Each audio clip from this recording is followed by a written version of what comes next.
Ndị soro Amokwe TV anyị na-ekene unu na-asị abarụ na ebe ọbụla unu nọ. Tata ebe anyị nọ bụ na nke nnukwu mmadụ Chief Dr. Emeka Ude Ezeomogo 1. Ebe anyị je bụ na Eke dị na okpuru ọchịchị Uzi Local Government Area wee dịrị na steeti nke Enugu, South Eastern part of Nigeria. E nwere nnukwu emume eji wee mmadụ ndị Eke na Uzi, Igwa Nshi Eke. Onye ọbụla nụrụ ana Igwa Nshi eche na ọ dịka ihe gbasara nshi ime ọgwụ na ihe dị iche iche, mana ya bụ Igwa Nshi bụ ihe pụrụ iche. Ha ji erote ndị nna nna ha ndị nụrụ ọgụ pụrụ iche wee fụ na ya bụ obodo Eke ka dịkwa ma tata ka ejiri egwu egwu. Ya bụ Igwa Nshi karịrị ekeresimesi wee bụrụ nnukwu mmemme. Ị na-eri anya ebe a nọ, ndị mmadụ gbajuru wee na-eri na-anwụ na-enwe obi aṅụrị. E nwere nnukwu mmadụ anyị fụrụ ebe a, odogwu eji eme ọnụ oshi all the way from Eziagụ wee wuchie Uzi, maka na ihe Uzi na-eme dị mma. Eziagụ na Uzi bụ agbaja, ha bụ nwanne. Anyị wee sị na anyị ga-agbụ ya ajụjụ ọnụ ka anyị fụrụ ebe a, ka anyị mara ihe butere ya ebe a, ka ọ kwagidere anyị ka obi dị ya n'ihe ọ fụrụ ka ọ bịara Eke. Deje une m abụ m onye Eziagụ mana ikwu na mba Eke. Not only ikwu na mba Eke, mama m bụ Cordelia Chinakwu-Ude Oyama. So nna m ochie bụ Oyama na Eke. And Eke anyị na-ahụ na anatara mbe ikwu na m wee mara na mgbe m nọ na nwata anyị bido wee gwawa ya bụ nshi. Anyị na-enene ya bụ nshi, enene ihe ha na-aga na nshi, maka na ịnụkwa ya achịghị na Igbo na-abara Eke na-eme. Achịkwa oge na ka ijechara na ijewo na apịro ya ama. So a natara m be ndị ikwu na m, ndị wose m.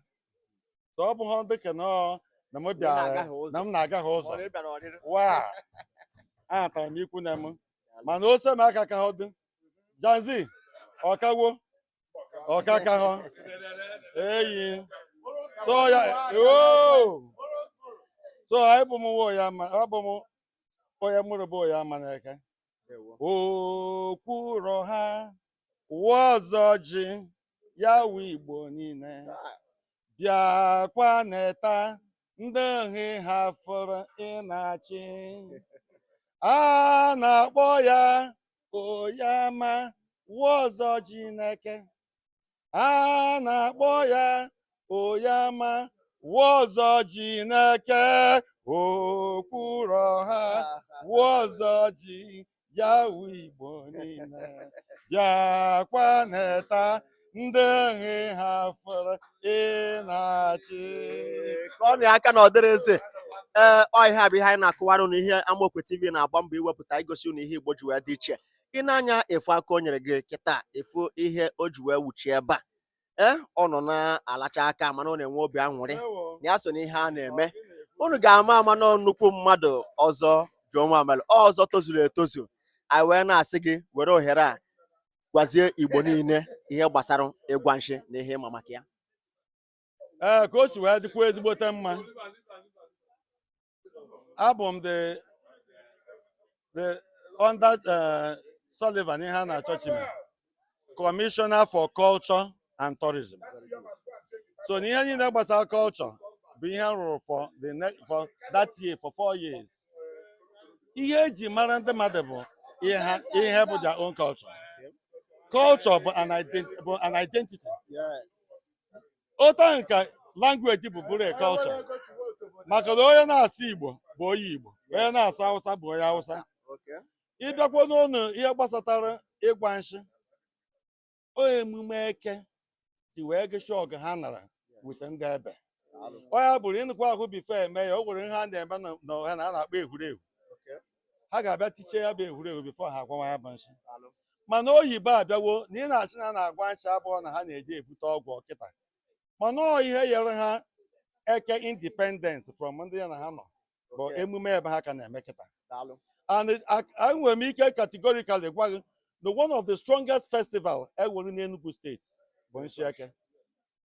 Although they have maintained it, it has been that way, and it has been improving by the day. Very good. So ọgwụ ya na-abịa there here today, ya ma na na-abịa where a culture of a people is very much enriched. Thank you. And that is why we all have to be part of it. Anyị ekele. Nke ijikwa ebe unu omenala bụ ihe eji mara anyị. Mmadụ achịzina na ndị mmadụ kwe eme na-achị na-ede fetish n'ime ntị. Ọ bụghị ihe dị fetish about omenala.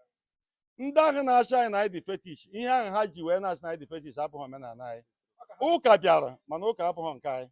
Anyị nabatara ụka because ụfọdụ hụrụ ụka si ihe ezigbo, mana ọ bụghị na ọ were ihe ndị be anyị na-eme. Nna m papa mụrụ papa m aka machị na ọ nọ n'ọkụ mmụọ maka na o mere ezi omume.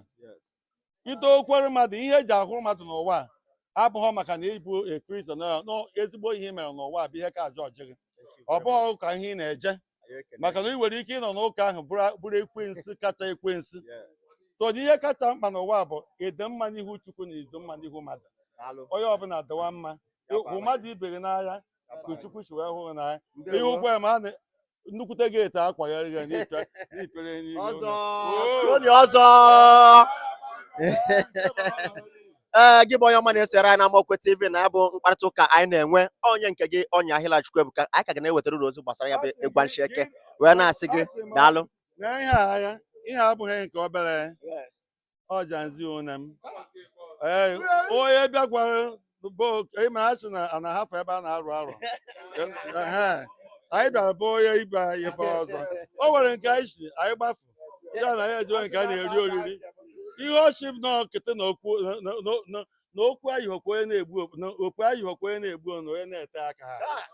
So anyị ka kwufuo janzi ịfụra. Ndewo.